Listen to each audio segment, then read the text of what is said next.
నింపి మీకు ఆలోచన కలుగజేయాలని ఆశీర్వదించమని కోరుకుంటున్నాను మనస్ఫూర్తిగా. దేవుని యొక్క మాట తెలుసుకోవాలంటే మనిషి పుట్టుక, మనిషి మనుగడ మనకి ముఖ్యంగా తెలుసుకోవాలి. బైబిల్ ప్రకారం మన ప్రపంచాన్ని వెళ్ళినవి బబులోను సామ్రాజ్యము అని చెప్పింది బైబిల్. బబులోను గురించి మీకు తెలుసు, బాబిలోన్ న్యూస్ గురించి కూడా మీకు బాగా తెలుసు.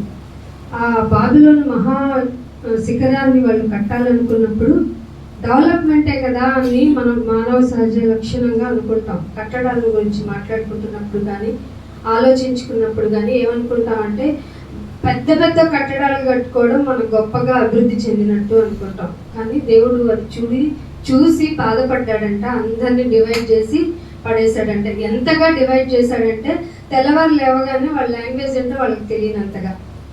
ఆ రాజ్యాన్ని పక్కన పెడితే తర్వాత వచ్చిన మెడో పెర్షియన్ కింగ్డమ్ గురించి మీకు బాగా తెలుసు. ఆ పారసీకుల వాళ్ళే టాటా అధిపతి ఉన్నారు కదా, ఆయన పేరేంటో మీకు ఐడియా ఉందో, మొన్ననే చనిపోయారు, రతన్ టాటా గారు, పర్షియన్ ఆయన. మూడో సామ్రాజ్యం గ్రీకు సామ్రాజ్యం. ఈ గ్రీక్ సామ్రాజ్యపు అధినేతే అలెగ్జాండర్ గారు. ఈ అలెగ్జాండర్ క్రీస్తుకు పూర్వం 3వ శతాబ్దానికి చెందిన ఆయన.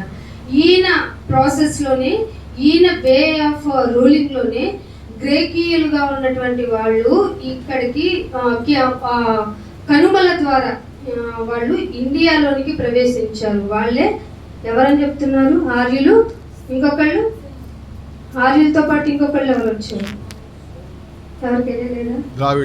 ద్రవిడియన్స్. ఆ ద్రవిడియన్సే తమిళనాడులో ఇప్పుడు వెళ్తా ఉన్నారు. వాళ్ళు నేర్చుకున్న లాంగ్వేజే దేవనాగర లాంగ్వేజ్. అత్యంత ఓల్డెస్ట్ లాంగ్వేజ్ దేవనాగర్ లాంగ్వేజ్. కానీ దానికి లిపి లేదు, అక్షరాలు లేవు.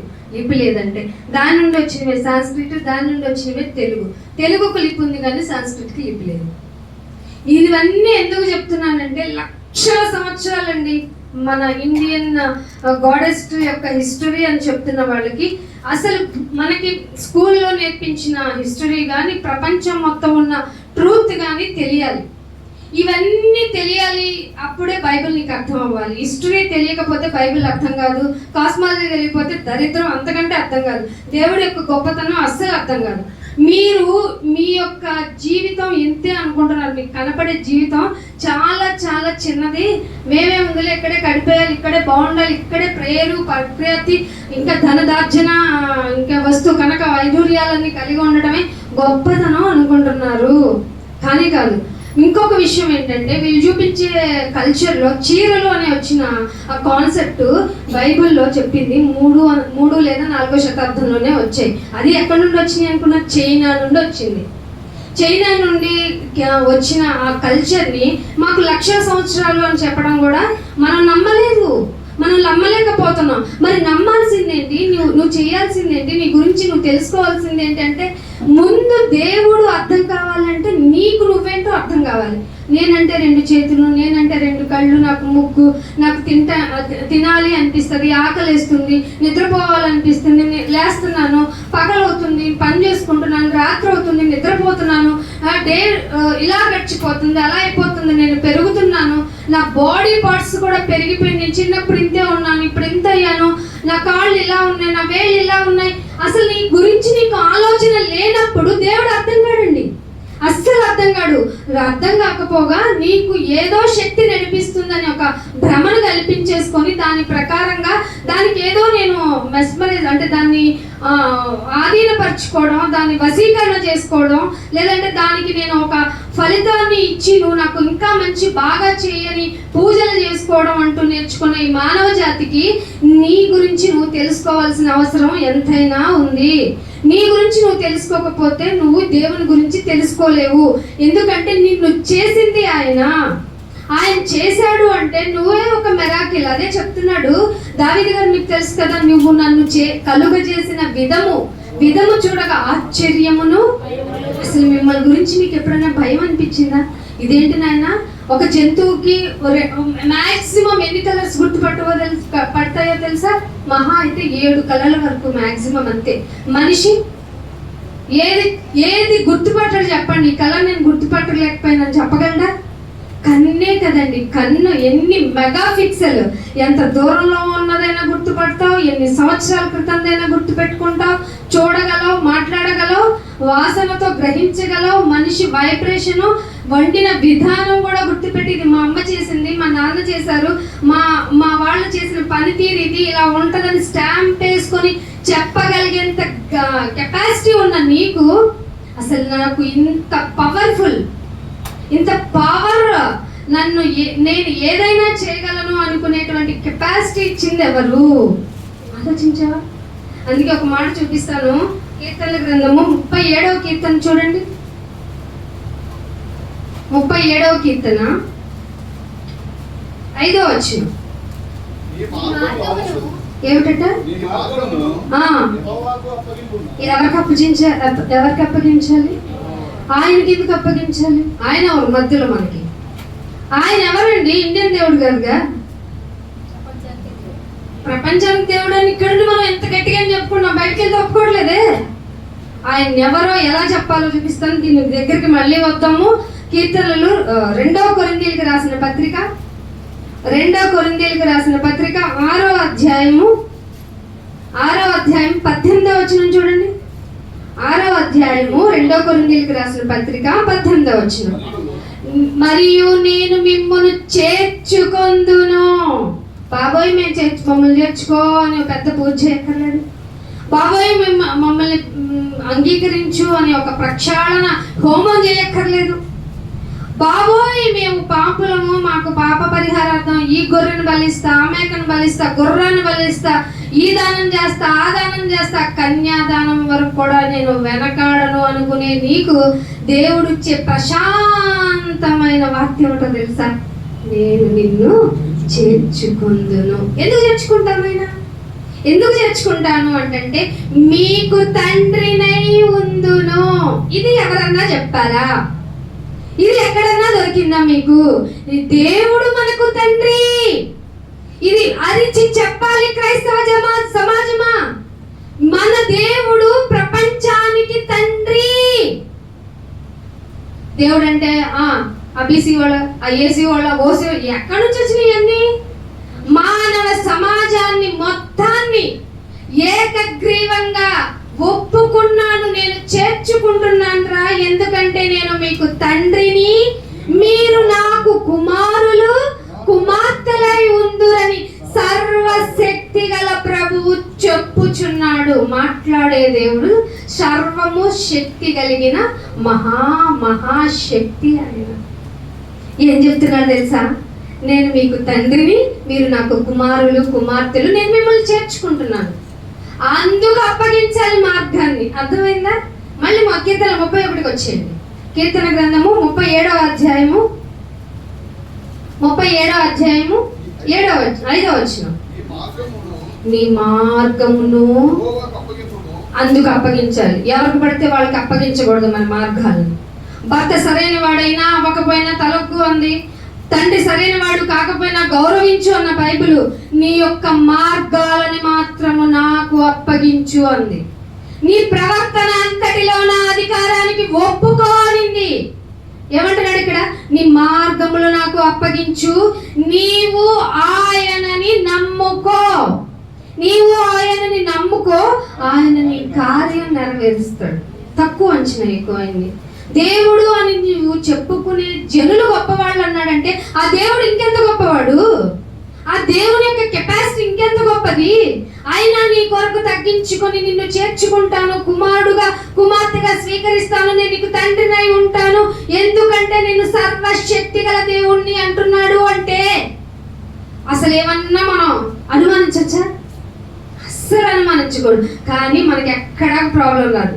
డూప్లికేట్ బియ్యం అమ్ముతున్నా, కల్తీ ఏమి అమ్ముతున్నా మనకి ఏమి అంతగా పట్టించుకోగానే దేవుడు అంటే మరి సో సో సో ఉండాలి కదండి. అవి లేవేంటండి? ఉండాల్సిన అవసరం. దేవుడు అంటే ఈ క్యారెక్టర్ నువ్వు పెట్టుకున్నావు.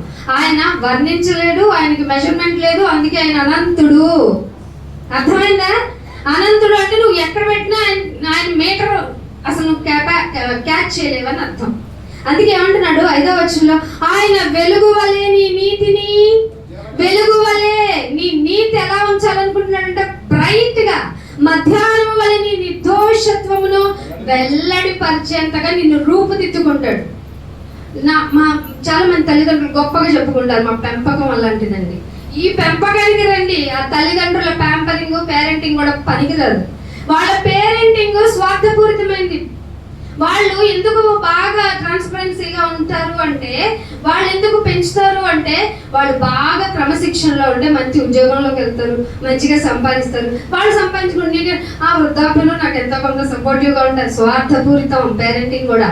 కానీ దేవుడు అంటాడు తెలుసా, నువ్వు ఈ నీతిని నేనే మారుస్తాను, నీ నిర్దోషత్వాన్ని కూడా మధ్యాహ్నం వల్లే ఉంచుతాను.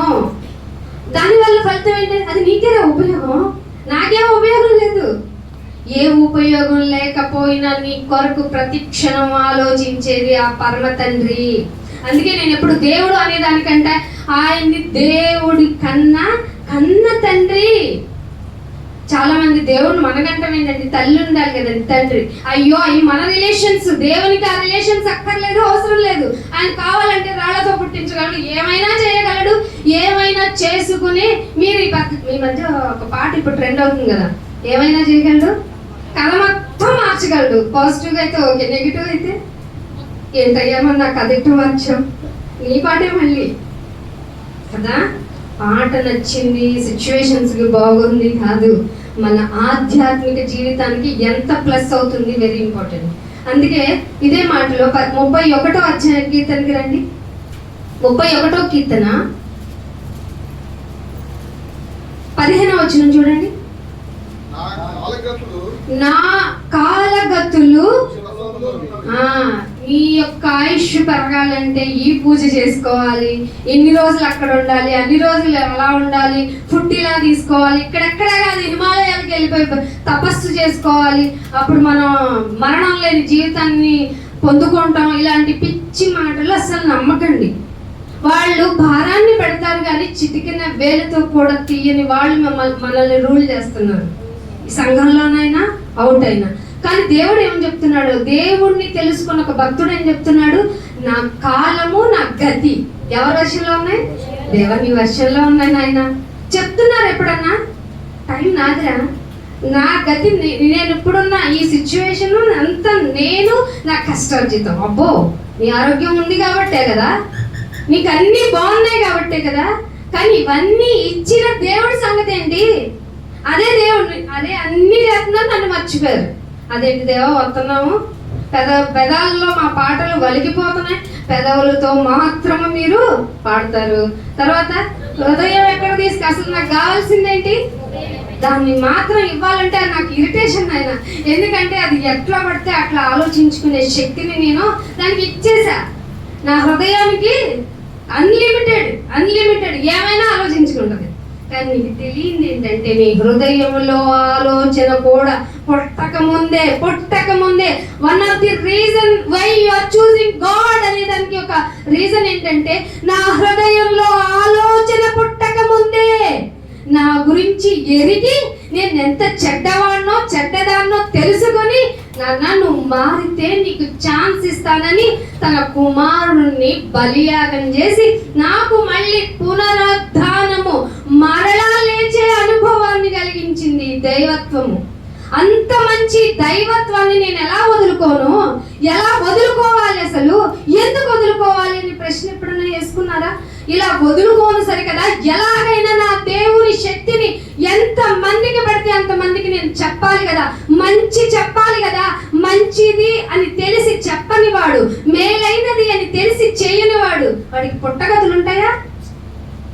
ఎలా మంచే కదా చెయ్యాలి, మంచి చేయడంలో తప్పేంటి అని నేర్పించిన జ్ఞానము ఈ లోకము మంచి చెప్తుంటే ఊరుకోవటం లేదేంటి, మంచి అంటే ఒప్పుకోవటం లేదేంటి, మంచిగా ఉండటం అంటే ఇది అని చూపిస్తుంటే అంగీకరించడం లేదేంటి?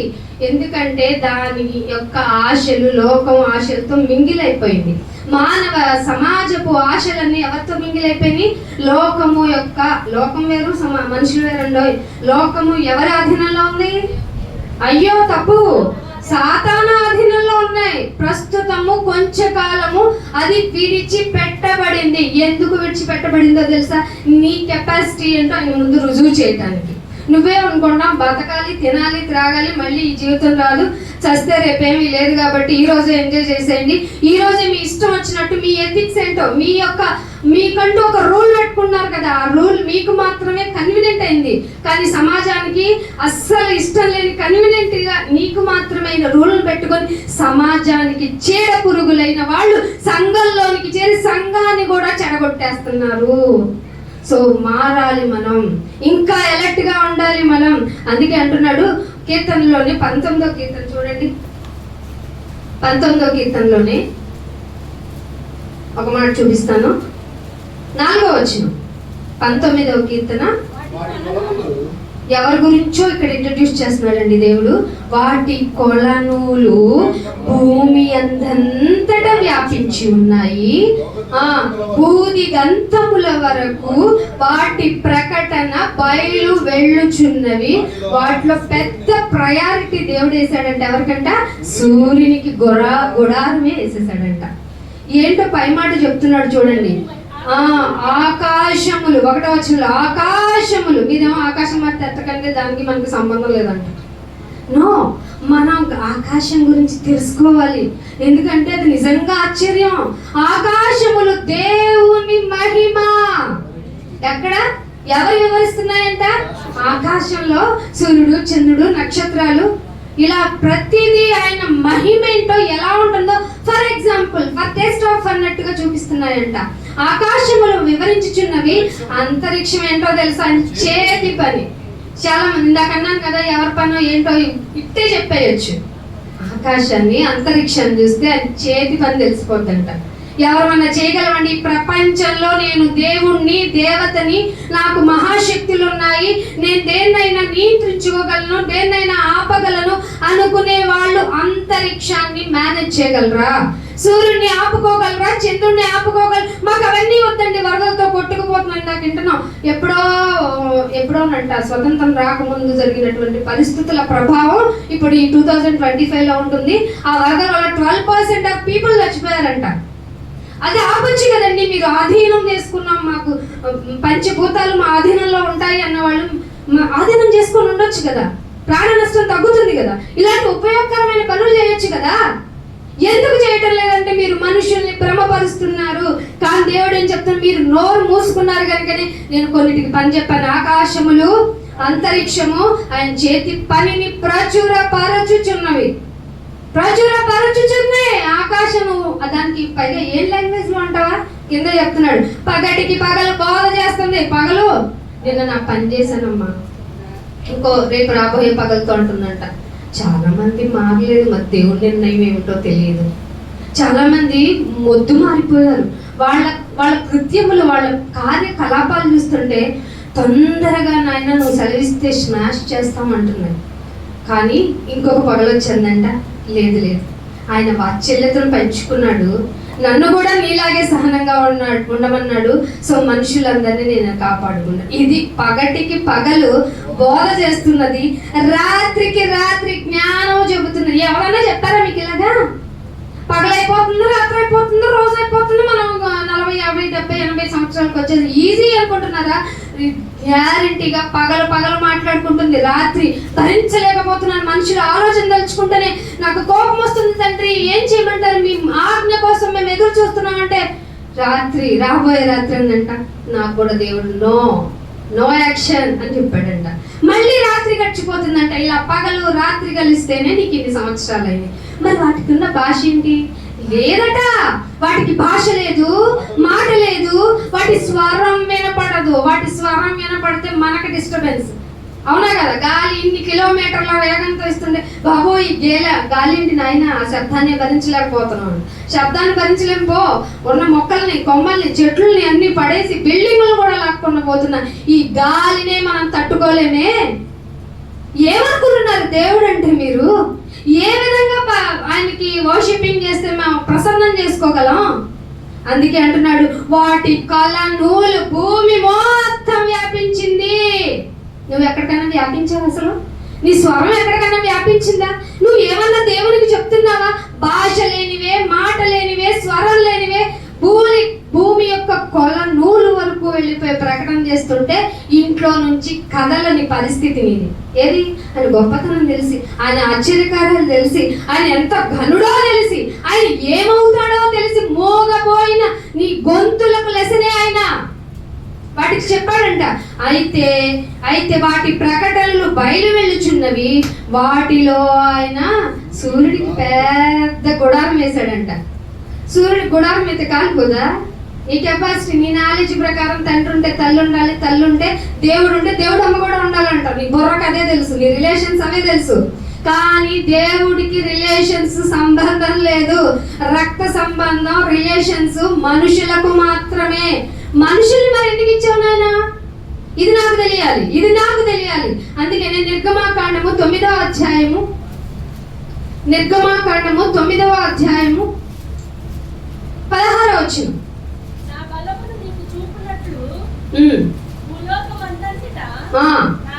నా బలమును నీకు చూపాలి అన్నట్లుగా భూలోకమందంతట నా నామమును, మళ్ళొకసారి,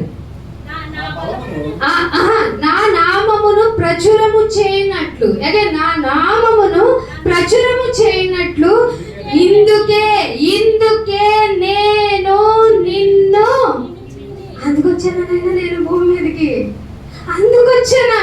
ఇదేంటైనా నేను MBBS సీట్ కొట్టాలంటే అనుకుని నాకు ఒక డెస్టినీ పెట్టుకుని నేను ఏమో పెట్టుకున్నానండి. నీ తల్లిదండ్రులు మర్చిపోయారా? మర్చిపోయిన తరం ఒకటి ఉందిరా. అందుకే సమాజంగా కూడుకుంటారు, నన్ను మర్చిపోతారు నేను నా గురించి చెప్పుకోకపోతే. ఇప్పటికే ప్రపంచం మొత్తం దేవుణ్ణి నేనే అంటున్నారా? అసలు దేవుడే లేడని అంటున్నారా? నేను ఎందుకు నియమించాను తెలుసా? నా బలము నీకు చూపినట్లుగా భూలోకమందంతటా నా నామాన్ని ప్రచారం చేయటానికే అందుకొచ్చామా నాయనా. మేము లోకాన్నంతా వదిలేసుకొని అందుకు రావాలా నాయనా? భూమిలో మనుషులంతా భూమి దాని ఆశతో పరిగెడుతుంటే దాని ఆశ గతించిపోద్ది, అది కూడా లయమైపోద్ది. నువ్వు వచ్చి ఈ సమాజంలో ఉండు, సంఘంగా కూడుకో. అంటే నేను వస్తే, నువ్వు బతికుంటే నేను నిన్ను తీసుకెళ్తాను, నువ్వు చనిపోతే నేను వస్తే చెప్పుడు ఆ సమాధిలో ఉన్న నిన్ను లేపుకొని వస్తా. కామన్గా ఇది వింటేనండి మూర్ఖత్వమే. ఈ భక్తి ఏంటండి మరి ఇంత విపరీతంగా ఉంది అంటాడు. కానీ దీన్ని, ఈ వచనాలని బేస్ చేసుకొని అనేక కల్పన కథలు భూమిలో బయలుదేరాయి. కాబట్టి సత్యం ఎప్పుడు స్లోగానే స్టార్ట్ అవుతుంది. కాబట్టి ఆ స్లో అయ్యే ప్రాసెస్లో అబద్ధమే ముందుగా రాజ్యం వెళ్ళిపోయింది. కాబట్టి ఇలా భక్తి మరీ విపరీతం అండి. మా దేవుడిని నమ్ముకోండి అంటారు.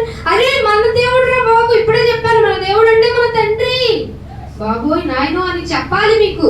కానీ నమ్మని పరిస్థితి, మూర్ఖత్వపు స్థితి నీకు ఎందుకు కలిగినాయంటే ఆయనను నమ్ముకోకపోవటం వల్లే. అందుకే కీర్తనలలో 145వ కీర్తన 20వ వచనం 145వ కీర్తన. యెహోవా తను ప్రేమించు వారిని అందరినీ ఏం చేస్తాడంట? కాపాడటం అంటే కాలు ఎలిగి దెబ్బ తగ్గకుండా పర్వతాల మీద దుఃఖిత పట్టుకుంటా మేము నీ రాకడ పోకలు ఎందు ఎవరిదో దోతలు కాపుదలు నువ్వు ఏ పెళ్ళికో పేరెంట్ అనుకోపోతే అని ఎందుకు ఉంచాలి?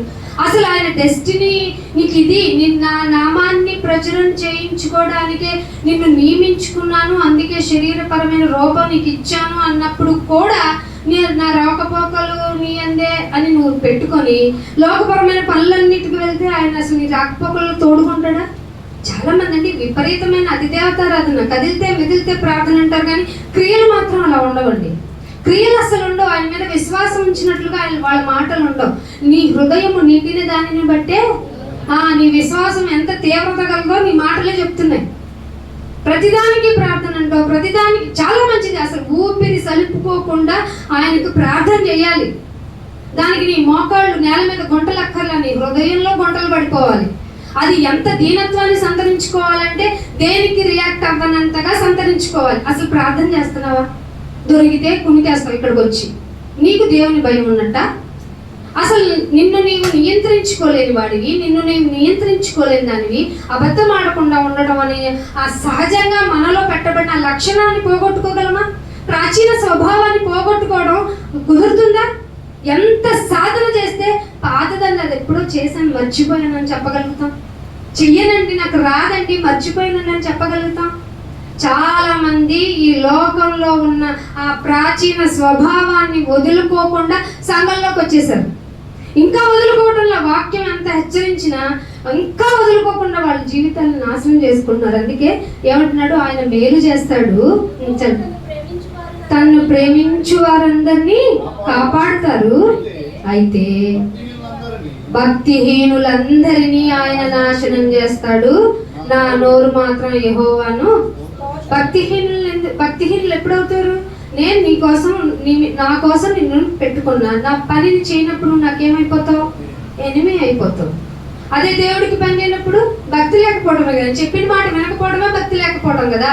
సో నేను నిన్ను నాశనం చేస్తానన్న ఆయన 2వ వచనంలో ఏమంటున్నాడు చూడండి. ఏం చేస్తావు? నిజంగా భక్తుడు అయితే ఏం చేస్తావు? అనుదినము నేను నిన్ను స్తుతించదమును. ఏమండి నిత్యము అంట. ఆదివారమేనా? ఆదివారం కూడా బలలో చేయాలి అంటే ప్రచురము చేయాలి అనే ఒక కండిషన్ ని కూడా మీరు పాటించకుండా ఇక్కడికి వస్తే ఎంత అపరాధులో తెలుసా? తెలిసి అపరాధులు. అందుకే ఇరుకైన మార్గం. వచ్చాం కదా నాయన మమ్మల్ని యాక్సెప్ట్ చేయ, ఎందుకంటే ఎవరు భక్తిగా ఉంటారంటది నీ మనసు. నో వచ్చే కొద్దికి చావాలి నువ్వు ఇక్కడికి వచ్చి. క్రీస్తులో సమాధి చేయబడిన వారం అయితేనే మన యొక్క అన్ని క్రియలు లయం అవుతాయి, సప్రెస్ అవుతాయి. అందుకే అంటున్నాడు నిత్యము నీ నామాన్ని స్తుతించెదను. 5వ వచనంలో ఏమంటున్నాడు చూడండి. 5వ వచనంలో మహోన్నతమైన నీ మహిమా ప్రభావమును నీ ఆశ్చర్య కార్యములను, భక్తులైతే నీ ఆశ్చర్య కార్యాలను నేను ధ్యానిస్తాను, నిన్ను నీ మహిమా ప్రభావాలను నీ ఆశ్చర్య కార్యాలను ధ్యానిస్తాను. అంటే అయ్యా మంచి పని చేసావు, మంచి మేలు చేసావు, ఆమె మర్చిపోయిన సంవత్సరానికి అంటావా? తలుచుకొని నాయన ఆ సిచ్యువేషన్లో నువ్వు లేకపోతే, ఆ బాధలో నువ్వు నాకు తోడుగా ఉండకపోతే, ఆ విపరీతమైన పరిస్థితులు కనుక నాకు ట్రిగ్గర్ చేసి నన్ను ఇబ్బంది పెట్టేస్తే నేను చచ్చిపోవాలి అని సాతాను ఏం ప్రేరణిస్తుందండి? నువ్వు ఈ విషయాన్ని తట్టుకోగలవా? నువ్వు ఈ బాధను భరించగలవా? ఈ రోగం నీకే ఎందుకు పదే వస్తుంది? వద్దు, చచ్చిపో అని చెప్పుద్ది అంతే. చచ్చిపో అంటది అంతే. చంపదది, చంపే అధికారం దానికి ఇవ్వాల. హక్కు ప్రతిదీ, నీ ప్రాణం మీద హక్కు సాధ్యమైనంత వరకు ఈ లోకంలో ఉన్నంత వరకు నీదే. నువ్వు నేర్చుకునే విధానం, నువ్వు బ్రతికే విధానమే నిన్ను కాపాడుతుంది. ఎప్పుడైతే నువ్వు బలహీనురాలు భక్తిహీనురాలు అయిపోయావో నీకు నీవే నాశనం తెచ్చుకుంటావు. అందుకే అంటున్నాడు మహోన్నతమైన నీ ప్రభావమును నీ ఆశ్చర్య కార్యములను ధ్యానిస్తాను. 6వ వచనం అంటాడు నీ భీకర కార్యము వికక్రమును మనుషులు వివరించెదరు. ఎవరా మనుషులు? భక్తులైతే వివరిస్తారట. మరి నేను నీ మహత్యమును ఎప్పుడన్నా ఆయన మహత్యం ఏంటో వివరించా? అమ్మా ఇంక సాధ్యమైందంటూ ఏం లేదు, స్వస్థపరచు యెహోవాను నేనే అన్నాడమ్మా. అక్కడికి ఇక్కడికి వెళ్ళటం ఏంటి? నీ మనసులో ఉన్న విశ్వాసమే తల్లి నిన్ను కాపాడుతుంది.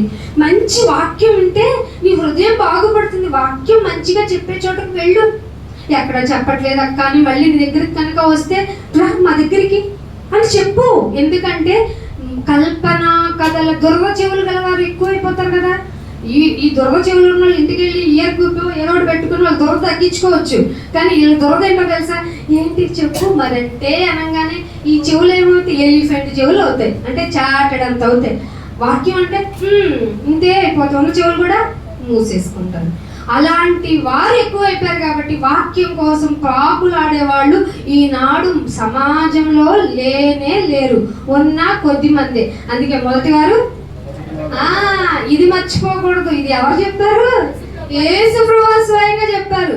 ఆ మొదటోళ్ళు చూసి వీడు ఎప్పుడు మారుతాడు, వీడు మారుతాడా అనే లోపు ఎప్పుడో ఇన్ని సంవత్సరం చెల్లి వెళ్తున్నారు, ఒకసారి దేవుని గుడికి వస్తే పోతలా అని వచ్చి వాక్యం విని మారి ఆడు మొదటోడైపోతాడు. ఈ మొదటి నుంచి నువ్వు విన్నావు కదా, నీకు హృదయం ఏమైపోద్ది?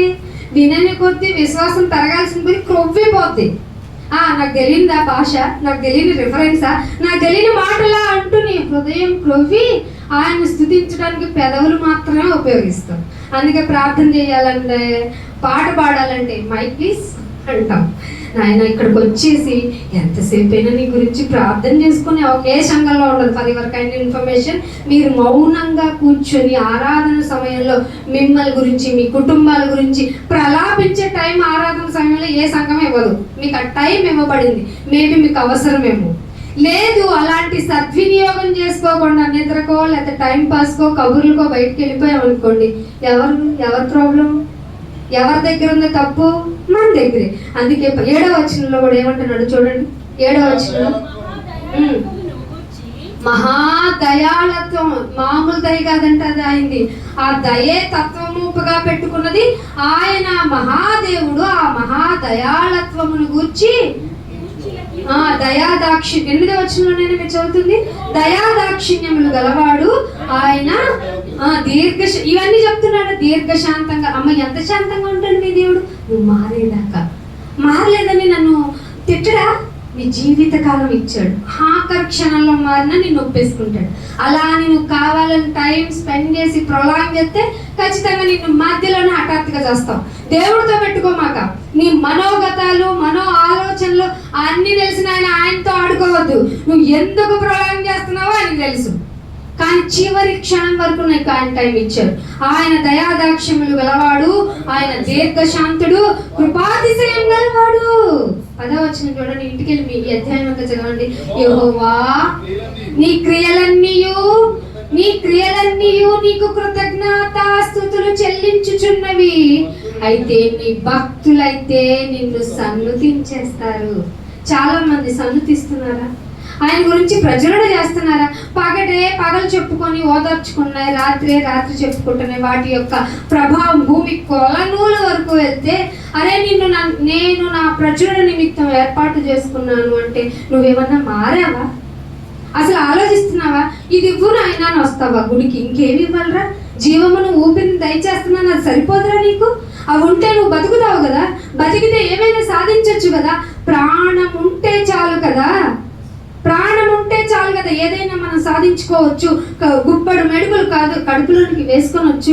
ఇవేమి ఆలోచించకుండా ఇదివ్వు అదివ్వు. నేను ఒక మాట చెప్పాను యోగ గ్రంథంలో 12వ అధ్యాయము 20వ అధ్యాయం 20 వచనం. మీరు అధికంగా ఆశపడి ఈ మాట మన జీవితంలో ఉండకూడదు. ఆశ పర్లేదు, దురాశ కూడా ఘోరం, అధిక ఆశ కూడా మహాఘోరం. కాబట్టి మీరు ఆలోచించుకోండి దేవుని గురించి ఎలా మాట్లాడాలో, ఎలా ఉండాలో. అందుకే 1వ యోహాను పత్రిక 4వ అధ్యాయము 21వ యోహాను 4వ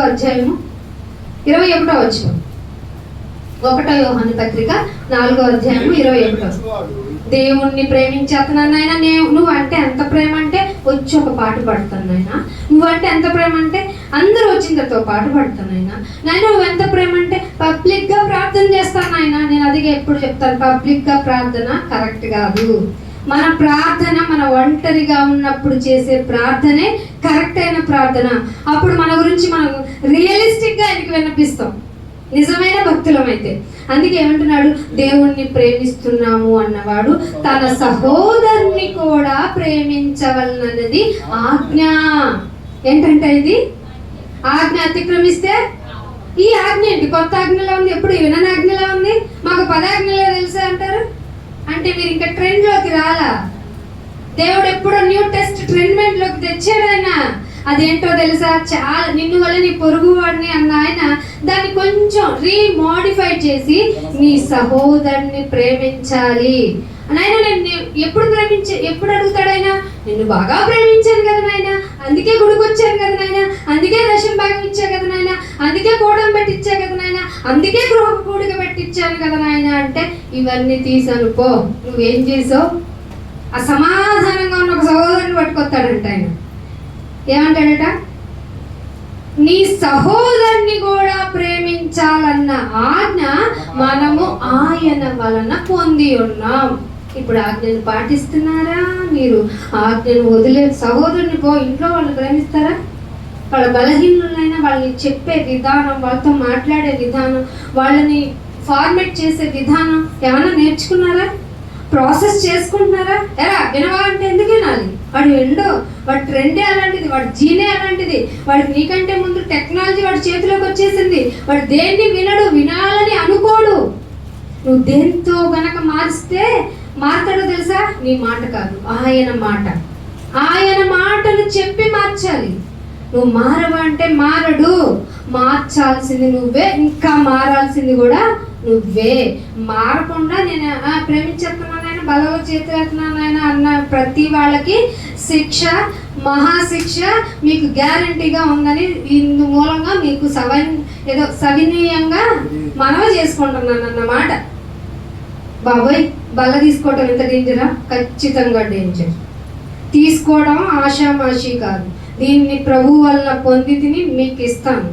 ఇచ్చిన నేను మీరు తీసుకునేటప్పుడు ప్రచురం చేయాలనేది ఆజ్ఞ, సహోదరుని ప్రేమించాలనేది ఆజ్ఞ. ఇలా చెప్పుకుంటూ పోతే 500కు పైన న్యూ టెస్ట్మెంట్లోనే ఆజ్ఞలు ఉన్నాయి. సమాజంగా కూడుకోవడం కూడా ఆజ్ఞే. ఇవన్నీ స్కిప్ చేసి వాళ్ళు వచ్చేసి గాలి మీద గాలి వేసుకుని నేను బల్లలో చేతులు వేసేస్తాను, దేవుడు అంటే నాకు పూర్తి అవగాహన ఉంది, ప్రేమించేస్తున్నాను అంటే కుదరదు నాయన. నువ్వు ఖచ్చితంగా ఆయన్ని ప్రేమించాలంటే యాజ్ పర్ థియాలజీ, ఆయన తత్వజ్ఞానము, ఆయన మహాజ్ఞానము నీకు అర్థం అవ్వాలి. నువ్వు ప్రేమించే విధానంలో దేవుణ్ణి, లోకస్తుల్ని ప్రేమించిన విధానంలో దేవుణ్ణి ప్రేమించటానికి కుదరదు. ఎందుకంటే ఆయన తండ్రి ఉన్నాడు, సర్వశక్తి గల దేవుడు. నిన్ను ఆయన నామాన్ని ప్రచురించడానికే నియమించుకున్నారు. ఇన్ని రోజులు తెలియలేదా? ఇక నుంచి అయినా మారండి. అందుకే లాస్ట్కి ఒక మాట చూపించి ముగించేస్తాను. ఇర్మియా గ్రంథము 13వ అధ్యాయము, ఇర్మియా గ్రంథము 13వ అధ్యాయము 17వ వచనం. 13వ అధ్యాయము 17వ వచనం. అయినను జాగ్రత్తగా వినండి, జాగ్రత్తగా వినండి. దేవుడు ఏం చెప్తున్నాడో తెలుసా? మీరు ఆ మాట విననొల్లని ఎడల మీ గర్వమును బట్టి గర్విస్తే వీడికి ఎట్లయినా పనిష్మెంట్ ఇచ్చారు, చచ్చాడు వీడు అనుకోడట. ఎంత ప్రేమమయుడో! ప్రేమే ఆయనగా ఉన్న దేవుని యొక్క ఫీలింగ్ అండి ఇది. ఎవరు చెప్పరు దేవుడు ఏడుస్తున్నాడని. మీ గర్వమును బట్టి నేను చాటుగా ఏడుస్తాను, చాటుగా. ఎందుకు ఈ పరిస్థితి వచ్చింది తెలుసా? ఆయన ఎదుట ఎప్పుడు పరిశుద్ధుడు పరిశుద్ధుడు పరిశుద్ధుడు అని దేవదూతలు పొగుడుతుంటే బిడ్డలు బట్టి, ఎక్కడ బిడ్డల యొక్క గర్వాన్ని బట్టి ఆయన చాటుగా ఏడుస్తున్నాడంట. మారవా?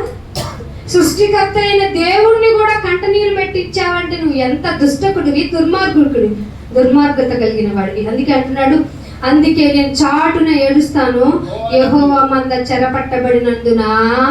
యెహోవా మంద ఎవరనుకున్నారు? సంఘమే గర్వంతో గర్వించి ఆయన మాట వినడల్లా. మేము చేసేదే భక్తి ఉంటుంది. బయట వాళ్ళకి చెబుదామంటే ఇల్లు ఊడ్చుకోలేక వస్తున్నాం, ఇక్కడ ఇల్లు బాగు చేయలేకపోతున్నాం. ఎందుకంటే కీర్తనల గ్రంథం 1 కొరింథీయులకు రాసిన పత్రిక 16వ అధ్యాయం ఇది ఇట్లాగా ఉంచండి. 1 కొరింథీయులకు రాసిన పత్రిక పౌలు గారు ఎదుర్కొన్న సందర్భం 16వ అధ్యాయం 9వ వచనం. 16వ అధ్యాయము కార్యానుకూలమైన మంచి మంచి సమయం నాకు ప్రాప్తించింది. దేవుని దయ వల్ల కార్యానుకూలమైన మంచి సమయం నాకు ప్రాప్తించింది. కానీ ఇలా మంచి సమయం ప్రాప్తించింది కదా, దేవుని మాట వినాలి కదా, ప్రజలను చేయాలి కదా అని, అందుకే కదా నియమింపబడ్డాను. అయ్యో దేవుణ్ణి ఎరగని తరాలు ముట్టేస్తున్నాయి కదా అని హృదయం మండి పౌలు గారు వెళ్తేనంట వినేవారు లేకపోగా అనేకులు ఎదిరించే వాళ్ళు బయలుదేరారంట. ఇప్పుడు నిజాన్ని చెప్తున్న వాళ్ళని సర్వసత్యంలోకి నడిపిస్తున్న వాళ్ళ పరిస్థితి ఏంటనుకున్నారు? పిలిచి దండైరెవరు?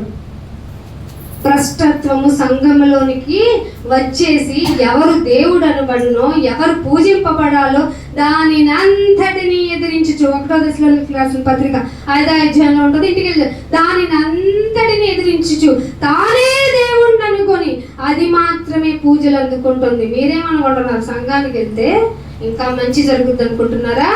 అంటే సంఘంగా మానేద్దామా? మేలు జరగడానికి ప్రత్యేకింపబడిపోవాలి. ఎప్పటికెప్పటికి డివైడ్ అయిపోవాలి. ఎక్కడ వాక్యం దొరుకుతుంది, వాక్యం చెప్పే చోటకి నేను వెళ్ళిపోవాలి. నన్ను నేను శుద్ధీకరించుకోవాలి. వాక్యమే కదా నన్ను నడిపించేది, కాపాడేది, నా పాదములకు దీపం అయ్యేది. సో అది ఉంటే చాలు అనుకుంటూ మీరు వాక్యం ఎక్కడైతే చెప్పబడుతుందో అక్కడికి వెళ్ళాలి.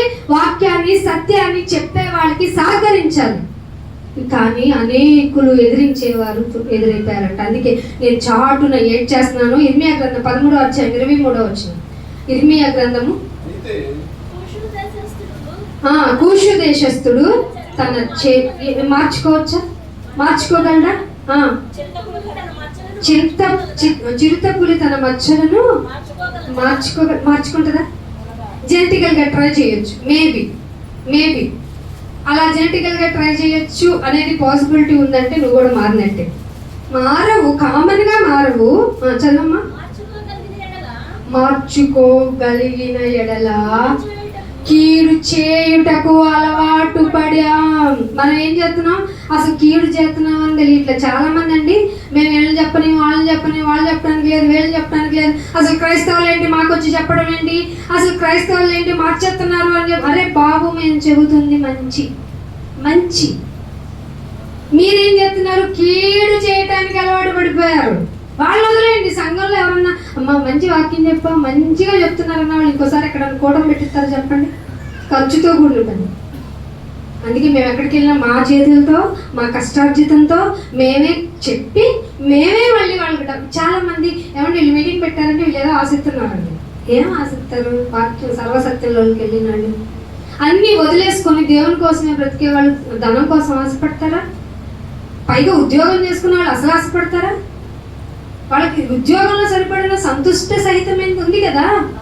మీరు చేయాల్సింది ఏంటంటే మీ రోడ్డు ఇవ్వాలి, మీరు చేయాల్సింది ఏంటంటే మీ వీధి ఇవ్వాలి, మీరు చేయాల్సింది ఏంటంటే మీ ఇంటిలో స్థలం ఇవ్వాలి, మీరు చేయాల్సింది ఏంటంటే అన్నిటికంటే ముందు మీ హృదయంలో దేవునికి చోటు ఇవ్వాలి. అప్పుడు ఆయన గురించి ఎలాగైనా ప్రకటన చేసేద్దాం, ఎలాగైనా చెప్పించేద్దాం అన్న ఆలోచన వస్తుంది. కొంతమంది చేస్తున్నారు, కొంతమంది ఇంకా అందరూ మారాలని విజ్ఞాపన కలిగిన ఆత్మరాత్రి చెప్పాం కదా. దేవుడు మనకి ఎందుకు ఇచ్చాడంట? ఉపవాసం ఎందుకు ఉండాలంట? విజ్ఞాపన చేసే ఆత్మను మనకి ఇచ్చాడు. దేశం పాడైపోతుంది కనుక మనం కుమ్మరించబడాలి ఆత్మతో. నాయన దేవుణ్ణి శాంతపరచాలి. మనం ఉపవాసం చేయటంటే అలసిపోవటం కాదు, ఉపవాసంతో పొంది ఉపవాసం చేసి ఆయన ప్రసన్నం చేసుకొని ఆయన ఉగ్రతను ఆపించుకోగలగటం అది మన చేతుల్లో ఉంది. ఇవన్నీ చేయకుండా మీరు ఎలా ఉన్నారో తెలుసా? కీడుకు అలవాటు పడిన మీరు మేలేం చేస్తారు చెప్పండి? మచ్చలు మార్చుకోగలదా చిరుతపల్లి? ఇంకేమంటున్నాడు? చర్మం కూషు దేశస్తుడు. ఎలా కూషు దేశస్తుడు అంటే యోగా దేశం, ఆఫ్రికన్స్. వాళ్ళు నల్లగా ఉన్న వాళ్ళు తెల్లగా అవుతారా? వాళ్ళు మారితే, ఈ చిరుతప్పులు మచ్చలు మారితే కీడు చేయటకు అలవాటు పడిన నువ్వు మారినట్టే. కానీ నీ కోసం ఎదురు చూస్తున్నా, కానీ చాటుగా ఏడుస్తున్నా. నువ్వు ప్రచారం చేయి, నా గురించి చెప్పాలి. కనపడని నేనంటే మర్చిపోయే తరం వచ్చేసింది, ఆల్రెడీ వచ్చేసింది. మనకి దేవుడు అమ్మ కూడా ఉన్నాడు. ప్రకటన గ్రంథంలో అమ్మ అని చెప్పారు కాబట్టి మనకి ఎవరు ఫాదర్ మెథడాలజీ తీసుకొస్తున్నారు, అమ్మ మెథడాలజీ. ఇవన్నీ మీరు ఊసను పట్టుకోవాలంటే మీకు పునాదులు వేయబడాలి. అందుకే రండి సంఘానికి. మీకు ఇక్కడ ఏం రిపేర్ చేయబడుతుంది? మీ హృదయాలు రిపేర్ చేయబడతాయి. దేవుడు మిమ్మల్ని జాగ్రత్తగా కాపాడుకుంటాడు, ఎలా ప్రవర్తిస్తే అనేది చెప్పబడుతుంది, ఏమున్నా లేకపోయినా. కాబట్టి మీ బాధలు పక్కన పెట్టండి, మీ ఆశలు పక్కన పెట్టండి, దేవుని ప్రజల కోసమే సిద్ధపడతాము అంటూ బలలో చేతులు వేయండి. అప్పుడే మీ చేతులు నిర్దోషమైంది. లేదు నాయన ఇన్ని రోజులు తప్పు చేశాం, చేతులు కడుక్కొని నా సన్నిధికి రండి అన్న ఆయన మాటను గుర్తు పెట్టుకొని మోకరిల్లండి. అటు ధన్యత మీ అందరికీ దేవుడు దయచేయాలని కోరుకుంటూ ఇంతటితో ఈ మాటలు ముగిస్తున్నాను. ప్రార్థన చేస్తాను. చిన్న ప్రార్థన, తల వంచుకొని జస్ట్ మీ రియలైజేషన్ ఏమన్నా అనిపించిందా? వాక్యం మిమ్మల్ని ఏమన్నా కదిలించిందా? ఇంకా నువ్వు మూర్ఖపు స్థితిలోనే ఉన్నావా? ఇంకా ప్రచురణ చేయకుండా ఉన్నావా? అయ్యో ఎంత టైం వేస్ట్ అయిపోయింది. ఆయన నిన్ను నియమించుకున్నాడన్న సంగతి మర్చిన నిన్ను ఆయన ఇంకా జీవితంలో సకల సౌకర్యాలతో ఉంచాడు. ఇది ప్రేమ అంటే.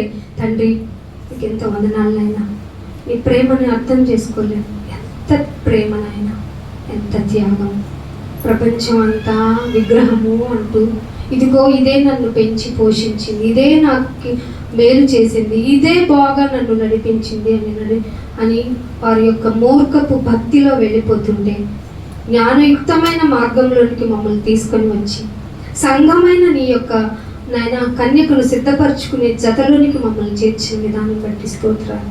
నాయన నిన్ను తెలుసుకున్నాం, మేమెందుకు ఈ భూమి మీదకి వచ్చామో, ఎందుకు నియమించుకున్నావో మాకు తెలిసింది నాయన. ఇన్ని తెలుసుకున్న మేము ప్రకృతి ఎలా భూమి కొలనూలకు వెళ్ళి ప్రకటన చేస్తుందో అంతకు మించి మేము పనిచేయాలని మాకు తెలిసింది. తెలిసి మేము తప్పు చేస్తున్నాం నాయన. అందుకే మా హృదయపు గర్వమును బట్టి నువ్వు చాటుగా ఏడుస్తున్నావు. దయతో క్షమించండి. మీకు ఇట్లాంటి సిచ్యువేషన్ కలుగజేసిన దుర్మార్గులము నాయన మేము, మమ్మల్ని కరుణించండి, కాపాడండి. ఇదిగో మమ్మల్ని నాయన మా తప్పులు నాయన మేము తెలుసుకుంటే చాలు, మీరు నాకు మనవి చేస్తే చాలు, నేను ఆలకించడానికి రెడీగా ఉన్నానన్నారు కనుక ఇదిగో నాయన మీ పాదాలు చెంతకు వస్తున్నాం. మమ్మల్ని మేము మార్చుకుంటున్నాం. మా టైం అయిపోయిందిలే, మాకు వృద్ధాప్యం అయిపోయిందిలే అనుకుంటూ మా జీవితాన్ని ఏమైనా సాగదీస్తున్నామేమో, మా వయసు అయిపోయింది అనుకో. కాదు నాయన, నిన్ను నమ్ముకుంటే ముసలితనంలో కూడా ఖర్జూరపు చెట్టు వల్ల మొగ్గ వేస్తారనే మీ వాగ్దానాన్ని గుర్తు చేసుకుంటూ ఎంతో పని ఈ యెరూషలేము ప్రార్థనా మందిరం ద్వారా మాకు ఇచ్చినందుకు నాయన మేమందరము ఏక మనసు ఏకతాత్పర్యం కలిగి నేను ప్రార్థించి నీ కొరకు ప్రచురణ చేసే భాగ్యం మా అందరికీ దయచేయమని యేసుక్రీస్తు వారి పరిశుద్ధమైన నామమున ఈ ప్రార్థన అడిగి వేడుకుంటున్నాం మా పరమ తండ్రి.